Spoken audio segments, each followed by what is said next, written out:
आपने जो कहा अग्रवाल साहब, ये ज़मीन पे दिख रहा होता है। मिसाल के तौर पर मैं तो दिल्ली एनसीआर में रहता हूँ, कि आपने एक ज़माने में कहा कि अब डीज़ल की टैक्सी गाड़ियाँ बंद हो जाएँगी। तो बंद होएँगी तो भाई क्या करेंगे? तो आप सीएनजी पे चला लीजिए गाड़ी।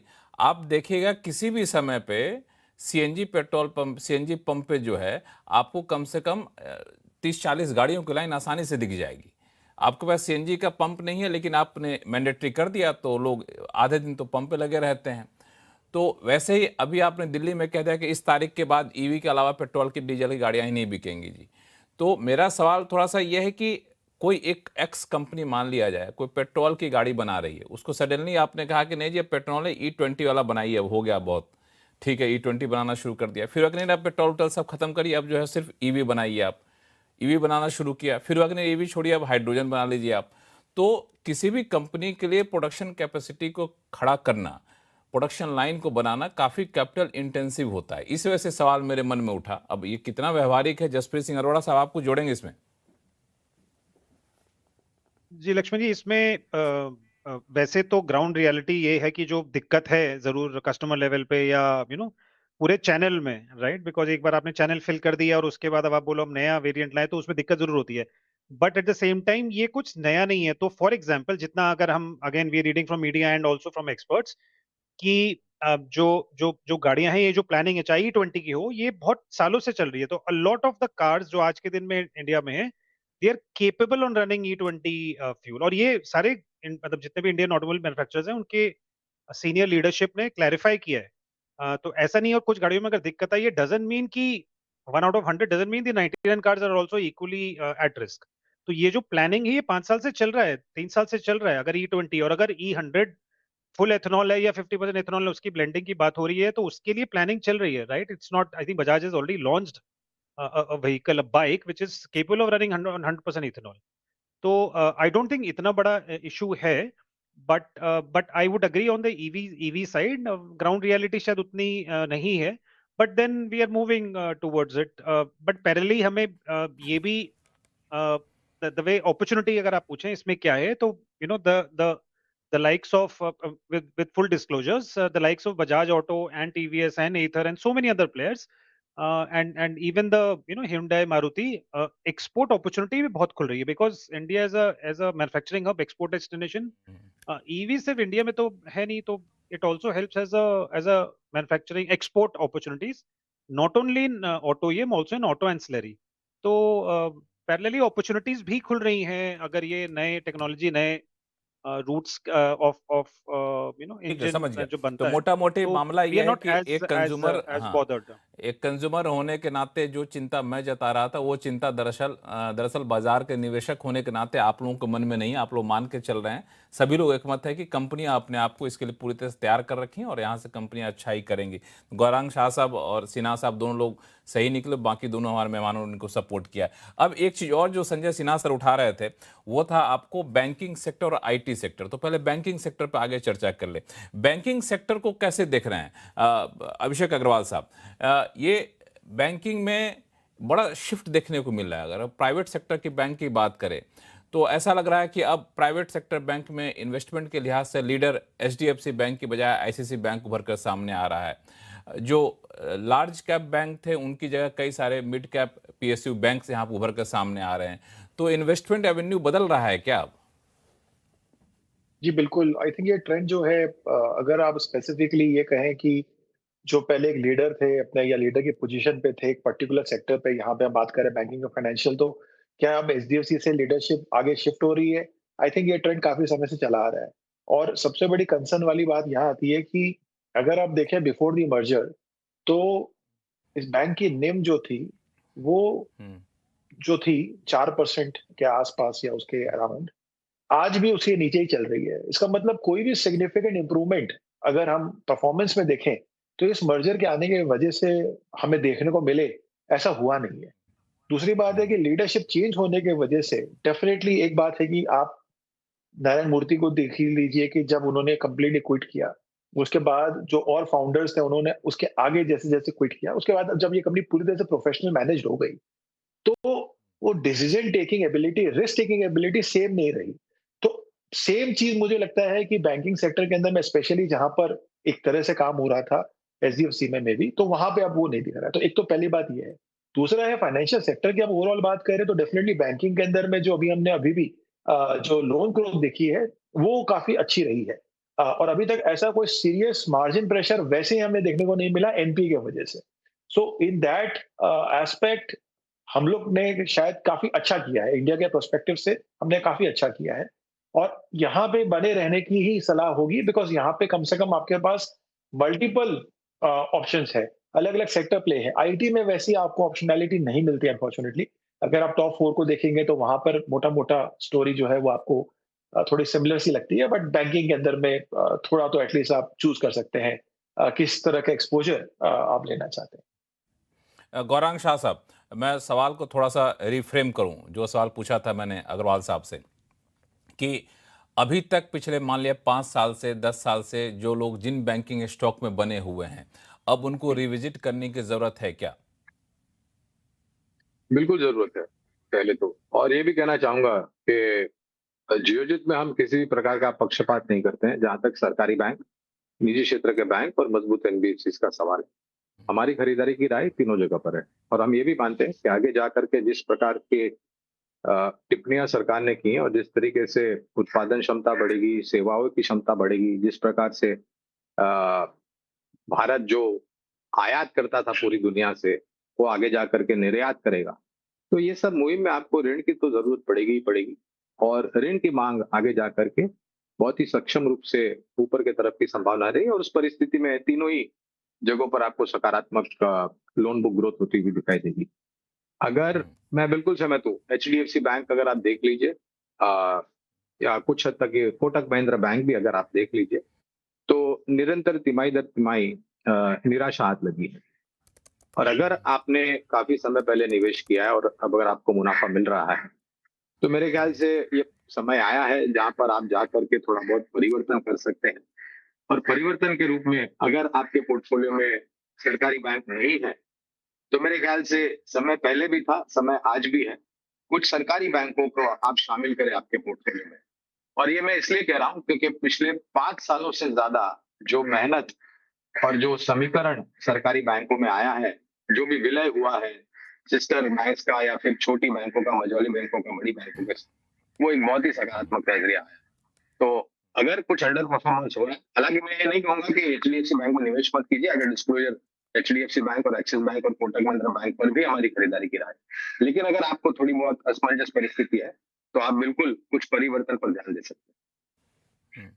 कुछ परिवर्तन पर आपको ध्यान देना। संजय सिन्हा सर, अगर दोबारा पूछें लक्ष्मण जी, किस एग्जैक्टली मुद्दे पर आप कमेंट चाहते हैं? नहीं, मैं अभी बैंकिंग पे ही फोकस कर रहा हूँ कि बैंकिंग में 5 साल 10 साल से जो लोग अपना पोर्टफोलियो बना करके रखे हैं, क्या उनको अपने पोर्टफोलियो को रिविजिट करने की ज़रूरत है क्या? गौरांग शाह साहब का कहना था कि बिल्कुल रिविजिट करिए, और रिविजिट करके कुछ उन्होंने नए ट्रेंड बताएं। आपके हिसाब से नया ट्रेंड क्या इशारा कर रहा है? बैंकिंग में अगर अभी किसी को पैसा लगाना हो, और ज़्यादा आसान भाषा में सब पूछूं मैं एक आम निवेशक के नाते, तो वो पैसा कहाँ लगाए?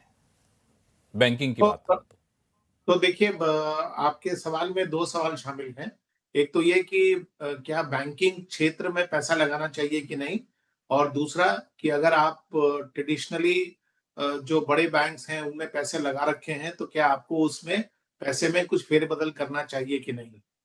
तो जहां तक पहला सवाल का जवाब है लक्ष्मण जी, तो मेरे बाकी पैनलिस्ट ने भी वही इशारा किया है कि आप आज बाजार में अगर पैसा लगाना चाहते हैं, तो एक क्लियर कट विनिंग क्षेत्र जो है वो बैंकिंग एंड फाइनेंशियल सर्विसेज का क्षेत्र है, जो कि एक्चुअली बहुत बड़ा है। उसमें पब्लिक सेक्टर बैंक है, प्राइवेट सेक्टर बैंक्स हैं, एनबीएफसीज हैं, कैपिटल मार्केट एक्सपोज्ड एंटिटीज हैं। लेकिन जो सबसे बड़ा समूह है वो अगर बैंकिंग का माना जाए, तो अगर आपको पैसा लगाना है, तो आपको जरूर बैंकिंग क्षेत्र में पैसा लगाना चाहिए। और अगर आप ठीक है। मान लीजिए कि आप अपने पैसे के 100 रुपए अगर लगा रहे हैं बैंकिंग क्षेत्र में, तो उसका मेरे ख्याल से आज के संदर्भ में 60 रुपया जो है वो प्राइवेट सेक्टर बैंक्स में, सॉरी 50 रुपया आपको प्राइवेट सेक्टर बैंक में लगाना चाहिए, 30 रुपया पब्लिक सेक्टर बैंक में लगाना चाहिए, और 20 रुपया जो है वो एनबीएफसी में लगाना चाहिए। ये मैं एक मोटे तौर पर आपको इसका ब्रेकअप दे रहा हूँ कि अगर फॉर्मूला आप बता दिया आपने। हाँ, कि आप इस तरह से अपनी बैंकिंग के एक्सपोजर को इस तरह से डिवाइड कर सकते हैं। रही ये बात इस कि तरह, जो हाँ रही बात जो आपका दूसरा सवाल था कि जहां पर आपने पहले पैसे लगा रखे हैं उसका अभी क्या करना चाहिए। तो इसमें देखिए 2 चीजें शामिल हैं लक्ष्मण जी। एक तो ये कि क्या इस वैल्यूएशन पर आपको अपने पोर्टफोलियो में फेरबदल करना चाहिए? क्योंकि जो पुराने पॉपुलर बैंक थे, आज वो इस वैल्यूएशन के लेवल पर आ गए हैं, जहां पर उनको बेचना शायद उचित नहीं होगा। That is number 1। Number 2, stock market में एक फिनोमेना है जो अक्सर काम करता है जिसको कहते हैं मीन रिवर्जन। कई बार जो सेक्टर या कोई स्टॉक अंडर परफॉर्म करता है, लेकिन उसकी फंडामेंटल वर्थ अगर बरकरार है, तो एक समय आएगा जब वो अपने अंडर परफॉर्मेंस को कॉम्पनसेट भी करता है। तो इन दोनों चीजों को मद्देनजर रखते हुए मैं समझता हूं आज के संदर्भ में अभी फेरबदल करना उचित नहीं होगा। अगर आप ओवरऑल इस तरह से 50, 30 और 20 में एलोकेट कर चुके हैं between private sector bank, public sector bank और एनबीएफसी, तो आप उसको ही मेंटेन करें। उसी को ही मेंटेन करें, 50, 30 और 20। अभिषेक जी, जसप्रीत जी, दोनों लोग इस पे अपना कमेंट दीजिए। अभिषेक जी पहले आप वेटेज की बात कर रहे हैं कि किस तरह का वेटेज प्रेफर करेंगे? इन्वेस्टमेंट रेशियो की बात करें। 100 रुपये लगाना है तो 50 रुपये एक जगह, 30 रुपये एक जगह, 20 रुपये एक जगह। क्यों, यही है ना संजय जी सिन्हा सर? ओपिनियन। नहीं, वो मेरे हिसाब से देखिए, अगर मैं अपने हिसाब से देखूं, अपने पर्सनल व्यू से या जिस तरह से इन्वेस्ट करते हैं, तो मेरे हिसाब से एक पहले तो सेक्टर की क्लैरिटी हो कि हम मोटा-मोटा कितने सेक्टर रखना चाहते हैं। अब 3 से 4 सेक्टर के बीच में अगर ये स्प्लिट की बात कर रहे हैं तो रिकमेंडेड नहीं है। और कंप्लीटली किसी सेक्टर से आप बाहर निकल जाएँ क्योंकि सडनली आपको उसमें कुछ नेगेटिव न्यूज़ आ रही है, तो इस तरह से फिर आपके जो पोर्टफोलियो होगा बड़ा ही ट्रेडिंग जैसा पोर्टफोलियो बन जाएगा, इन्वेस्टमेंट वाला नहीं होगा। तो पहले तो राय ये होगी कि थोड़ी-सी डाइवर्सिफाइड पोर्टफोलियो तो आपकी होनी चाहिए, एटलीस्ट आपके पास 7-8 सेक्टर कवर होने चाहिए। अब उसके हिसाब से अगर हम वेटेज की बात करें, तो वेटेज तो देखिए अपने-अपने बुलिश नेचर के ऊपर है कि किसको क्या लगता है। बट क्योंकि निफ्टी के अंदर में मेजर कंट्रीब्यूशन फाइनेंशियल्स की ज़्यादातर रहती है, तो उस हिसाब से कम 30 से 35% जो पैसा है वो फाइनेंशियल में तो डेफिनिटली रहना ही चाहिए। एंड उसके बाद फॉलोड बाय आप अगेन इसका कोई परफेक्ट मैकेनिज्म नहीं है कि हम फिर ऑटो सेक्टर को लें कि फिर या आईटी को लें या फार्मा को लें। आई थिंक उसके बाद जो भी आप बैलेंसिंग एक्ट लें, आप नहीं, अपना खुद का बात सिर्फ एलोकेशन देख सकते फाइनेंशियल हैं। तक है। अगर मान लें 30-35% फाइनेंशियल सेक्टर में रखते हैं, तो हम कहाँ पे ज़्यादा रिटर्न की उम्मीद करें? पैसा कहाँ ज़्यादा लगाएं? क्या हम एनबीएफसी की तरफ जाएं, जो मिड कैप पीएसबीज हैं, पब्लिक सेक्टर बैंक हैं, वहाँ पे जाएं, या फिर प्राइवेट सेक्टर के जो बड़े दिग्गज है जो माने जाते विरासत से चले आ रहे हैं, उनकी तरफ जाना चाहिए? अभी का रुझान क्या कह रहा है? मेरे हिसाब से मैं एनबीएफसी प्लस प्राइवेट बैंक इन दोनों के बीच में अपने अमाउंट को स्प्लिट करना चाहूंगा with of course multiple companies into it, क्योंकि एनबीएफसी से मुझे एक एग्रेशन मिलता है और प्राइवेट बैंक से मुझे स्टेबिलिटी मिलती है, प्रिडिक्टेबिलिटी मिलती है। तो इस तरह से एक थोड़ा सा बैलेंस भी हो जाता है रिस्क का। एट द सेम टाइम सरकारी जो बैंक नहीं। रेवेन्यू ग्रोथ आ रही है वो भी है।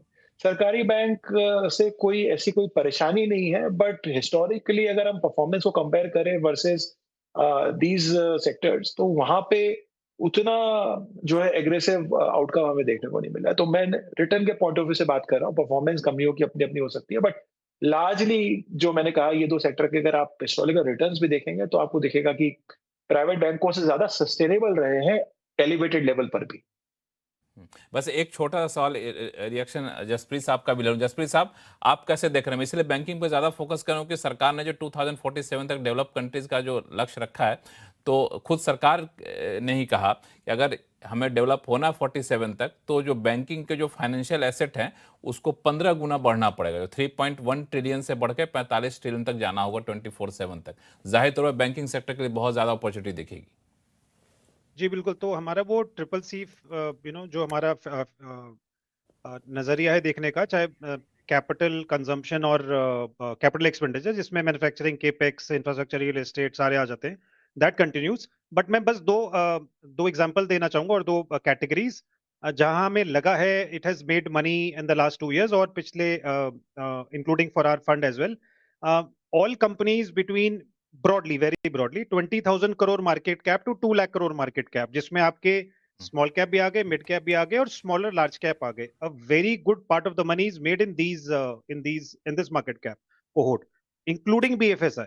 बीएफएसआई में लार्ज कैप में पैसा नहीं बन रहा, मिड लेवल में बन रहा है। एनबीएफसी में लार्ज कैप में नहीं बन रहा, मिड लेवल में बन रहा है, राइट? तो 20,000 करोड़ से लेके 2 लाख करोड़ का मार्केट कैप अगर चूज करेंगे at a retail level, I think it's a good universe to choose from. Second, अगर किसी सेक्टर पे पॉजिटिव व्यू लेना है और लेना चाहिए, चाहे मेटल हो, चाहे फार्मास्यूटिकल्स हो, हेल्थ केयर हो, केमिकल्स हो, बैंक्स हो, ETFs are freely available. Go and buy the ETF of that sector. उसमें आपको इतना डिटेल्ड स्टॉक लगाने की जरूरत पिकिंग नहीं है। करने की जरूरत नहीं पड़ती, and you get to ride the sector wave, right? Defence, so many, अगर पॉजिटिव व्यू है, defence ETF, right? Pharma ETF, chemical ETF, so many ETFs are available. So you get to, I would strongly suggest to keep at least 20-25% allocation towards ETF as well. Diversify हो जाता है, and you get to ride the अगर आपको sector पे view positive है किसी fund manager और individual का, और स्टॉक पिकिंग की या तो एबिलिटी नहीं है, टाइम नहीं है, या रिस्क लग रहा है, तो I think that's a good way to play, and it has helped us in the last 1 year. हाँ, ये एक अच्छा आपने पॉइंट उठाया कि स्टॉक वाइज जाने से अच्छा है, अगर आप बहुत दिमाग नहीं लगाना चाहते हैं, समय नहीं, तो ETF को ले लीजिए। सेक्टर चलेगा तो ETF आपका चलता ही रहेगा। एक सेक्टर और है जिसकी बात अभी चर्चा में आ गई थी, वो था आपको IT सेक्टर को लेकर के। IT सेक्टर ने शुरू से ही अपना नज़रिया काफ़ी कंजर्वेटिव रखा, रिजल्ट उम्मीद से बेहतर माने जा रहे थे, तो लोगों की उम्मीद फिर से जग गई है। तो निवेशक उम्मीद जगाएं कि नहीं जगाएं, इस पर चर्चा करेंगे छोटे से ब्रेक के बाद। कहीं जाइएगा नहीं।